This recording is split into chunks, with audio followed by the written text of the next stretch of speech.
দর্শক, নির্বাচন কবে হবে, নির্বাচন আদৌ হবে কিনা, নির্বাচন পিছিয়ে দেওয়া হবে কিনা, 2030 সালে নির্বাচন হবে কিনা, এরকম নানা আলোচনা যখন চলছে, দ্রুত নির্বাচনের তরিকা দিচ্ছে। আমরা এর আগে জেনেছি যুক্তরাষ্ট্র থেকে সেই আহ্বান জানানো হয়েছে, চাপ দেওয়া হয়েছে, যুক্তরাজ্য থেকে চাপ দেওয়া হয়েছে, ভারত থেকে চাপ দেওয়া হয়েছে। এবার আমরা দুই শক্তিধর দেশের চাপের কথা জানতে পারলাম। রাশিয়া এবং জাপান দ্রুত নির্বাচনের আহ্বান জানালেন। বাংলাদেশে আদৌ কি তাহলে দ্রুত নির্বাচন হবে, নাকি কারো কথাই শোনা হবে না, নির্বাচন ডিলে হবে এবং শেষ পর্যন্ত 2030-এর দিকে গিয়েই নির্বাচন হবে? রাশিয়া জাপান কি বলতে চাইলো, সেই আলোচনাটা করব এই ভিডিওতে। থাকবেন পলিটিক্স টিভির নিয়মিত আয়োজনে।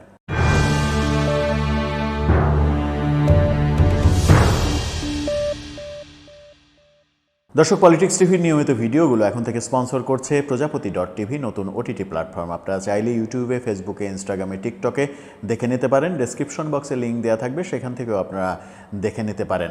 চলে যাচ্ছে মূল ভিডিওতে। বলছিলাম রাশিয়া এবং জাপানের কথা। রাশিয়া এবং জাপানের তরফ থেকে দ্রুত নির্বাচনের তাগিদ দেওয়া হয়েছে। রাশিয়া এবং জাপানের এই তাগিদ একটা অন্যরকম গুরুত্ব বহন করে। জাপান বিশ্বের অন্যতম প্রযুক্তি নির্ভর দেশ, অন্যতম শক্তিশালী দেশ। রাশিয়া অন্যতম শক্তিশালী দেশ, এবং রাশিয়ার সঙ্গে বাংলাদেশের পাকশিতে, ঈশ্বরদী পাকশিতে যে পরমাণু বিদ্যুৎ কেন্দ্র হয়েছে, সেই ব্যবসাটাও রয়েছে, সেটাও স্থবির হয়ে আছে। পরমাণু বিদ্যুৎ কেন্দ্র শুরু হচ্ছে না, সেই ব্যাপারেও তারা উদ্বিগ্ন।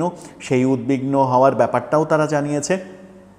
তারা সম্প্রতি গতকালকে আমরা দেখেছি যে বিএনপি মহাসচিব মির্জা ফখরুল ইসলাম আলমগীরের সঙ্গে বৈঠক করেছেন ঢাকায় নিযুক্ত রাশিয়ার রাষ্ট্রদূত আলেকজান্ডার জি খোজিন এবং জাপানের রাষ্ট্রদূত সাইদা শিনিচি।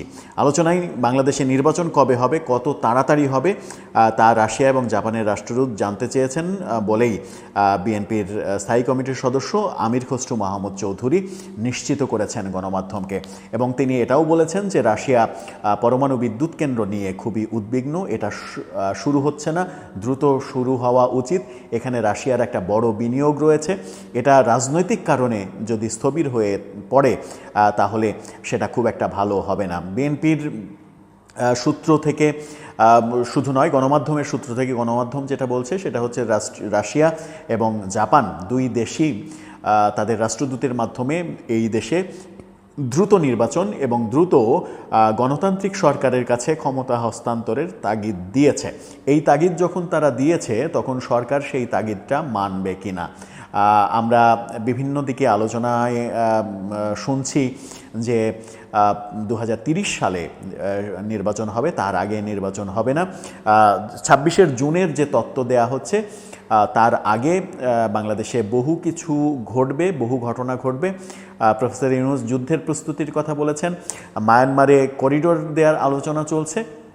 সব কিছু নিয়ে একটা উত্তেজনাকর পরিস্থিতি তৈরি হবে, এবং উত্তেজনাকর পরিস্থিতিতে বলা হবে যে নির্বাচনটা দেওয়ার মতো উপযুক্ত পরিবেশ নেই, সুতরাং নির্বাচনটা পিছিয়ে দেওয়া হচ্ছে। এবং পিছিয়ে কত সময়ের জন্য দেওয়া হবে সেটা অনিশ্চিত সময়ই অনেকে মনে করছেন। সেই সব সমালোচনার বাইরে এসে প্রফেসর ইউনূস সত্যি নির্বাচনটা দ্রুত দেন কিনা। অনেকে বলছেন যে ডিসেম্বর থেকে ফেব্রুয়ারির মধ্যে, এই বছরের ডিসেম্বর, 26 ফেব্রুয়ারি পর্যন্ত এই সময়টাই আসলে নির্বাচনের জন্য উৎকৃষ্ট সময়। এর পরে গেলে মার্চের দিকে যদি চলে যায় তাহলে রমজান চলে আসবে, এবং তারপরে ঈদ, তারপরে হচ্ছে কালবৈশাখী ঝড় এবং ঝড়ঝঞ্ঝার সময়। এই নির্বাচন দেয়া সম্ভব হবে না। এই সময়ের মধ্যে যদি নির্বাচন দিতে হয় তাহলে সরকারের সদিচ্ছা প্রয়োজন, কিন্তু সরকারের সেই সদিচ্ছা আদৌ রয়েছে কিনা সে ব্যাপারে অনেকেই সন্দেহ পোষণ করেন। এর আগে আমরা যুক্তরাষ্ট্রের স্পষ্ট কথা শুনেছি। যুক্তরাষ্ট্র বলেছে যত দ্রুত সম্ভব নির্বাচন দিয়ে গণতান্ত্রিক সরকারের হাতে ক্ষমতা হস্তান্তর করতে হবে। যুক্তরাজ্য এই কথা বলেছে গত বছরের নভেম্বরে। তাদের এক প্রতিমন্ত্রী এসে, প্রশান্ত মহাসাগর বিষয়ক প্রতিমন্ত্রী এসে সেই কথাটা স্পষ্ট জানিয়ে দিয়েছিলেন। ভারত থেকে স্পষ্টভাবে জানানো হয়েছে। এবার দুই শক্তিধর রাশিয়া এবং জাপান তাদের অবস্থান স্পষ্ট করল।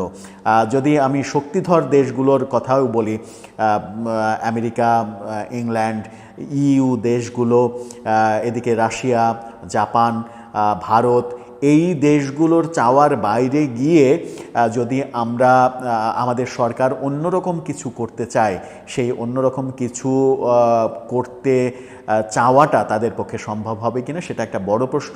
কিন্তু সরকার তো ইচ্ছা করলে অনেক কিছু করতে পারে। যদি একগুঁয়ে হয়ে কাউকে পাত্তা দিলাম না, মানলাম না, তোমার কথা শুনলাম না, তোমার কথা, এই ব্যাপার নিয়ে যদি এগিয়ে যেতে চাই তাহলে হয়তো এগিয়ে যেতে পারবে। তাতে দেশের মধ্যে বিশৃঙ্খলা বাড়বে, রাজনৈতিক উত্তেজনা তৈরি হবে। আর রাজনৈতিক উত্তেজনা তৈরি হলে অনেক কিছুই ঘটবে, অনেক মানে সহিংসতার দিকে চলে যাবে জনগণ, রাজনৈতিক দলগুলো। এই ব্যাপারগুলো দেশের জন্য শুভ কিছু বার্তা বয়ে আনবে না। এমনিতেই 5 আগস্টের পরে আমরা দেশে যে মব কালচার দেখছি, তখন থেকে সন্দেহ করা হচ্ছিল যে মব তৈরি করা হচ্ছে, এই মব যাদের বিরুদ্ধে করা হচ্ছে তারা যদি কখনো প্রতিশোধ পরায়ণ হয়ে ওঠে তাহলে দেশে যে দাঙ্গা হাঙ্গামা শুরু হবে সেটা দেশকে গৃহযুদ্ধের দিকে ঠেলে দেওয়া হবে। সরকারের দু একজন উপদেষ্টার তরফ থেকেও এরকম গৃহযুদ্ধ, প্রধান উপদেষ্টার তরফ থেকে যুদ্ধের প্রস্তুতি, এই যে বার্তাগুলো, এই বার্তাগুলোও কিন্তু খুব একটা সুখকর নয়। সব মিলিয়ে আসলে কোন পথে আমরা যাচ্ছি, রাশিয়া এবং জাপান সর্বশেষ অন্তর্ভুক্ত হলো দ্রুত নির্বাচনের আশায়, সেই অন্তর্ভুক্তি তাদের কাজে দেবে কিনা সেটা এখন দেখার বিষয়। দর্শক, আপনার কি মনে হয়, রাশিয়া এবং জাপানের কথাকে কি প্রফেসর ইউনূস সরকার পাত্তা দেবেন, নাকি এদের কথাকেও পাত্তা না দিয়ে নিজেদের মতো করেই সামনে এগিয়ে যাবেন? আপনার মতামত জানিয়ে লিখতে পারেন আমাদের কমেন্ট বক্সে।